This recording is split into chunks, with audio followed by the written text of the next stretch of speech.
Hello guys, welcome to my new video. ഇന്ന് ഞാൻ ഈ വീഡിയോയിൽ പറയാൻ പോകുന്നത് നമ്മൾ ഒരുപാട് ലക്ഷങ്ങൾ മുടക്കി നമ്മൾ അയർലൻഡിൽ വരാണ്. നമ്മൾ അയർലൻഡിൽ വന്നിട്ട് നമ്മൾ ഒരു എക്സാം ഫെയിലായി, നമുക്ക് പറഞ്ഞ ഒരു കൊല്ലത്തിനുള്ള കോഴ്സ് തീർക്കാൻ പറ്റില്ല. നമുക്ക് പിന്നീട് എന്താ സംഭവിക്കാന്നാണ് ഞാൻ ഈ വീഡിയോയിൽ പറയാൻ പോകുന്നത്. നമുക്ക് വീഡിയോയിലേക്ക് കിടക്കാം. വീഡിയോയിലേക്ക് കിടക്കുന്നതിന് മുമ്പ് ഞാൻ നമ്മുടെ ടെലിഗ്രാം ചാനൽ ഞാൻ പരിചയപ്പെടാം. അത് നമുക്കൊരു ടെലിഗ്രാം ചാനൽ ഉണ്ട്. അവിടെ നിങ്ങൾ ജോയിൻ ചെയ്യുകയാണെങ്കിൽ നിങ്ങളെപ്പോലുള്ള ഒരുപാട് സ്റ്റുഡൻസ് അവിടെ ഉണ്ട്. അവിടെ നിങ്ങൾക്ക് പരസ്പരം ചോദ്യങ്ങൾക്ക് ഉത്തരം നൽകാം. അവിടെ നിങ്ങൾക്ക് ഒരുമിച്ച് റെന്റൽ അക്കോമഡേഷൻ കണ്ടുപിടിക്കാം. അങ്ങനെ ഒരുപാട് കാര്യങ്ങൾ നിങ്ങൾക്ക് ചെയ്യാം. ഞാൻ ടെലിഗ്രാം ചാനലിലെ ലിങ്ക് ഞാൻ കമന്റ് ബോക്സിൽ ഞാൻ പിൻ ചെയ്യാം.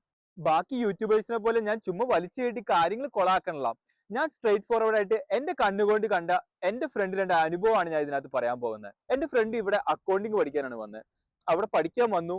ആ ഫസ്റ്റ് സെമസ്റ്ററിൽ രണ്ട് എക്സാം ഫെയിലായി. രണ്ട് എക്സാം ഫെയിൽ ആയി കഴിഞ്ഞ് പിന്നീട് സെക്കൻഡ് സെമസ്റ്ററിലേക്ക് കയറി. സെക്കൻഡ് സെമസ്റ്ററിലേക്ക് കയറി കഴിയുമ്പോൾ ഏറ്റവും അവസാനമാകുമ്പോൾ നമുക്ക് ഈ ഒന്നും കൂടി നമുക്ക് ആ എക്സാംസ് എടുക്കാം. പക്ഷെ അൺഫോർച്ചുനേറ്റ്ലി അവൻ ആ എക്സാമിൽ ഫെയിൽ ആയി. അപ്പൊ അതാണ് നമ്മുടെ എല്ലാവരുള്ള സംശയം, ഇനി എന്ത് ചെയ്യുന്നത്. അപ്പൊ അന്ന് ഞങ്ങൾക്കൊരു ഡൗട്ട് ഉണ്ടായിരുന്നു, ഇനി എന്തായിരിക്കും അവന് സംഭവിക്കാൻ പോകുന്നത്. പക്ഷെ വിചാരിച്ച പോലെ അത്ര കോംപ്ലിക്കേഷൻസ് ഒന്നും ഉണ്ടായില്ല. യൂണിവേഴ്സിറ്റിയിൽ നേരെ ഇന്റർനാഷണൽ ഓഫീസായിട്ട് നമ്മൾ കോൺടാക്ട് ചെയ്തു. അവനിങ്ങനെ ഫെയിൽ ആയി എന്ന് പറഞ്ഞു. അപ്പൊ ഇന്റർനാഷണൽ ഓഫീസിലുള്ളവർ പറഞ്ഞു, പേടിക്കണ്ട, നിങ്ങളിപ്പോ ഒരു എക്സാം അല്ലോ, ഇപ്പൊ രണ്ട് എക്സാം ഫെയിൽ ആയി, ഒരു എക്സാം പിന്നീട് അവൻ എഴുതിയെടുത്തു, ഇപ്പൊ ഒരു എക്സാം കൂടി കിടക്കാണ്. അപ്പൊ നിങ്ങൾ പേടിക്കേണ്ട, ആ ഒരു എക്സാമിനുള്ള ഫീസ് നിങ്ങൾ പേ ചെയ്യാം. അത് വിചാരിക്കുന്ന പോലെ നമ്മൾ ഒരുപാട് വലിയ എമൗണ്ട് ഇല്ല, ഏകദേശം 1500 euros അടുത്താണ് അവന് പേ ചെയ്യേണ്ടി വന്നത്. ആ എക്സാം പഠിക്കാനായിട്ട് ഒന്നും കൂടി നിങ്ങൾ ആ മൊഡ്യൂൾ എടുക്കുക. എന്നിട്ട് അടുത്ത ഇയറിൽ ഒന്നും കൂടി ആ മൊഡ്യൂൾ പഠിക്കുക. അപ്പൊ നിങ്ങളുടെ ഡൗട്ട്, നമ്മുടെ സ്റ്റേ ബാക്ക് വിസേനെ ഇത് അഫക്ട് ചെയ്യുന്നല്ലേ? അവിടെയാണ് നമ്മുടെ ഏറ്റവും വലിയ അഡ്വാൻറ്റേജ് ഞാൻ പ്രതീക്ഷിക്കുന്ന കാര്യം. ഇപ്പൊ നമ്മൾക്ക് ഈ കോഴ്സ് കഴിഞ്ഞതിന് ശേഷമാണ് നമുക്ക് 2 years നമുക്ക് സ്റ്റേ ബാക്ക് ഉള്ളത്. ഇപ്പൊ അൺഫോർച്ചുനേറ്റ്ലി നിങ്ങളിപ്പോ എക്സാം ഫെയിൽ ആയി എഴുതാം.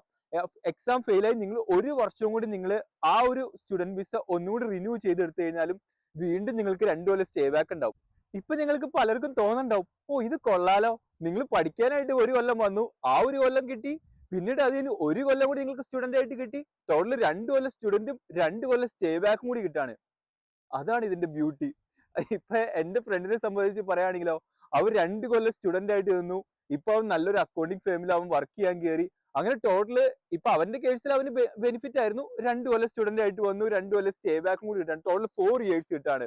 അപ്പൊ രണ്ടാമത്തെ കൊല്ലം നിങ്ങൾക്ക് ഫീസായിട്ട് വരുന്ന ആകെ 1500 രൂപ.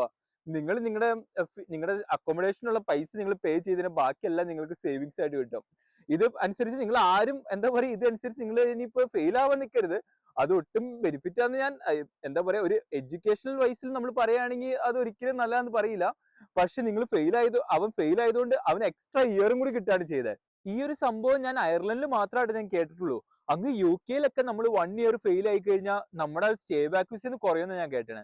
അത് വെച്ച് നോക്കുമ്പോൾ ഇത് അയർലൻഡ് വലിയൊരു അഡ്വാൻറ്റേജ് ആണ്. പിന്നെ അത് മാത്രമല്ല, നിങ്ങൾ പേടിക്കുന്ന വേറെ കോംപ്ലിക്കേഷൻസ് ഒന്നുമില്ല. യൂണിവേഴ്സിറ്റീസ് നമുക്കൊരു പേപ്പർ വരും, അതായത് നമ്മൾ സ്റ്റുഡന്റ് ആയിട്ട് ആണെന്നുള്ള ഒരു പേപ്പർ വരും. ആ പേപ്പറോട് നമ്മൾ ഇമിഗ്രേഷൻ ഓഫീസിൽ പോയി കഴിഞ്ഞാൽ നമുക്ക് നേരെ അത് സീൽ ചെയ്ത് നമുക്ക് നേരെ സ്റ്റുഡന്റ് വിസ കണ്ടിന്യൂ ചെയ്ത് തുടങ്ങാം. അപ്പൊ ഇത്രേ ഉള്ളൂ സംഭവം. ഇത്രയും എളുപ്പമുള്ള ഒരു സംഭവമാണ്. പലരും ഇപ്പൊ ചിലപ്പോൾ പറയായിരിക്കും, ഓ ഫെയിൽ ആയിക്കുന്ന വലിയ കുഴപ്പമാണ്. ഇത് സത്യം പറഞ്ഞാൽ എന്റെ ഒപ്പീനിയനിൽ ഇത് അഡ്വാൻറ്റേജ് ആട്ടോ. അപ്പൊ നമുക്ക് ഇത്രയും പറഞ്ഞുകൊണ്ട് ഞാൻ എന്റെ വീഡിയോ നിർത്താണ്. നമ്മുടെ ടെലിഗ്രാം ചാനൽ ലിങ്ക് ഞാൻ അവിടെ താഴെ കമന്റ് ബോക്സിൽ കൊടുക്കാം.